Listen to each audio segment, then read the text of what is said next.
આજ તો હું દેહથી પોતાના આત્માને અલગ માની, તે આત્માને બ્રહ્મરૂપ માની અક્ષરધામમાં મહારાજની સાનિધ્યે મહારાજના દર્શન કરવા ગયો ત્યારે મને મહારાજ કહે, આવો અમારા લાડલા, આવો. સાચું કહેજો, કાલે કાંઈ અમારી આજ્ઞા લોપી છે? અમારી એક પણ આજ્ઞા તમારે લોપવાની નહીં હો. મહારાજ હસતા જાય અને ગાલે ખાડા પડે એવી કરુણા ભરેલી આંખોથી સામું જોવે અને આજ્ઞા ઉપર ભાર બહુ દે. વાલાને મેં હાથ જોડ્યા, મહારાજ થોડી થોડી નાની મોટી આજ્ઞા તો પ્રભુ લોપાતી જ રહેશે. નહીં, તમે મારા લાડલા આશ્રિત છો. તમારે અમારી આજ્ઞા ઉપર જેમ નટ દોરી ઉપર હાલે એમ હાલવું હો, પડવું નહીં. ખબરદાર રહેવું. અમારી આજ્ઞાનું પાલન જ તમને અમારી પ્રાપ્તિ કરાવશે. આ વાત તમે દિલમાં ધારજો. કૂડ કપટ દંભ ના કરતા અમારી આગળ અને અમારા વાલા સંતો ભક્તો આગળ સદા નિર્મળ નિખાલસ નિર્દોષ જીવન જીવજો, તો અમે તમારા હૃદયમાં અખંડ રહેશું. મહારાજ, હું એમ રહેવાની ખૂબ કોશિશ કરીશ. હે પરમાત્મા, આ તમારા દિવ્ય રૂપાળા રૂપાળા એક એક અંગ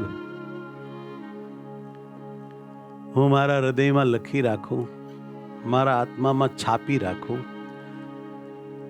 મારા આત્મામાં એને કોતરીને એ મય રહું. બસ. હે પૂર્ણ પુરુષોત્તમ, સર્વનું કારણ, મૂળ મૂર્તિ નારાયણ, તમારી મૂર્તિ સિવાય ક્યાંય સુખ કે શાંતિ નથી. આ વાતની મને દઢતા કરાવજો. આ તમારી મૂર્તિ અખંડ મને આત્મામાં દેખાય એટલે મારું કામ પૂરું. યુગોથી અનંત જન્મથી આ દાખલો મારો ચાલુ છે, પરંતુ હે પરમાત્મા, આ વખતે તમે દયા કરી છે એટલે પૂરું થઈ જશે એવો ભરોસો છે. આયુષ્ય પૂરું થવાની ઉતાવળ નથી, મારે મૂર્તિ મળી જાય એ કામ પૂરું થવાની ઉતાવળ છે. મૂર્તિ મળી ગઈ પછી આયુષ્ય હોય તોય શું, ન હોય તોય શું. પણ હે મહારાજ, તમારી મૂર્તિ ન મળે અને આયુષ્ય ટળી જાય તો એક મોટી ઉપાધિ થાય. પણ હે દયાળુ, કૃપા કરો. અમારામાં જે કંઈ ખામી હોય ટાળી દો. જોકે મને મારા ગુરુજી બહુ કહે છે, બહુ ઓઢે છે, મારું કલ્યાણ કરવાની ચિંતા એવો બહુ રાખે છે. આ સંતોને પણ કેટલી બધી મારે વિશે પ્રીતિ છે, હેત છે, મને પોતાનો માન્યો. ભક્તોએ પણ બહુ બધા મને નિર્વાસની કરવા, મારા કુસ્વભાવ અને અજ્ઞાનને ટાળવા મારા માટે પ્રભુ તમારા કહેવાથી દાખલો કરે છે, મને તમારો જાણીને દાખલો કરે. એ બધાના ઋણમાંથી તો હું મહારાજ ક્યારેય છૂટી શકું એમ નથી. વાલા લાડલા, ક્યારેય છૂટવું નહીં. એવા અભિમાની તો થવું જ નહીં કે હું ભગવાન કે ભગવાનના સંતો ભક્તોનું ઋણ મારે માથે ન રાખું. હું એ ભાઈ, આપણે બધા ઋણમાં દબાયેલા છીએ એમ માનજો. હો, સંતો ભક્તોનું ઋણ તો બહુ સારું ભગત. દાસ રહેવાય, દીન રહેવાય, હાથ જોડાય અને એ રીતે એમને સાથે નાતો દઢ બને.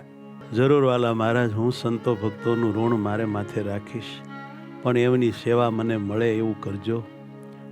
જેટલી સેવા થાય એટલો તમારો રાજીપો થાય છે એવું હું સમજો છું. જરૂર તમને અમારા વાલા સંતો ભક્તોની તીર્થધામની અમે ખૂબ સેવા આપશું. તમ ભાવથી અમારું સ્મરણ કરતા કરતા ગળેલા હૃદયથી કુણા લાબરા જેવા દાસને ગોલા થઈને સેવા કરજો. હો, કોઈને દેખાડવા કે ઉપસવા કાંઈ કરતા નહીં. નહીં કરું મહારાજ, તમે એવી અખંડ સ્મૃતિ રહે એવી કૃપા કરજો.